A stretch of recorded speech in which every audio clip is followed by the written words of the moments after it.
જય માતાજી મિત્રો, હર હર મહાદેવ।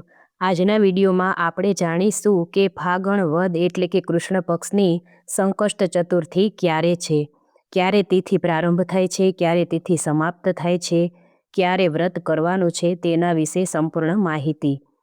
ફાગણ 2026 કૃષ્ણ પક્ષની સંકષ્ટ ચતુર્થી તિથિ પ્રારંભ થાય છે તારીખ 6 માર્ચ 2026 સાંજે 5:53 કલાકે। જે આ તિથિ સમાપ્ત થશે તારીખ 7 માર્ચ 2026 સાંજે 7:17 કલાકે।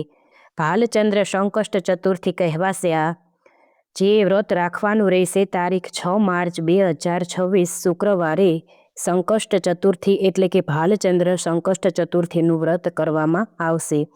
ચંદ્રોદયનો સમય આપણે જોઈશું તો રાત્રે 9:23 કલાકે। ગામ, શહેર અને દેશ પ્રમાણે અલગ અલગ ચંદ્રોદય પણ હોઈ શકે તે જાણી લેવું।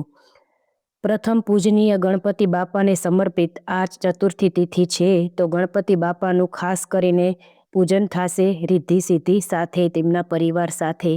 લાડવાનો નૈવેદ્ય છે, દુર્વા છે, જાસૂદનું ફૂલ છે, બધું ચડાવી ગણપતિ બાપાની પૂજા કરવાથી જીવનના તમામ કષ્ટો, સંકટો અને વિઘ્નોનો નાશ થાય છે અને સુખ, શાંતિ અને સમૃદ્ધિ ગણપતિ બાપાની દયાથી પ્રાપ્ત થાય છે। જય માતાજી।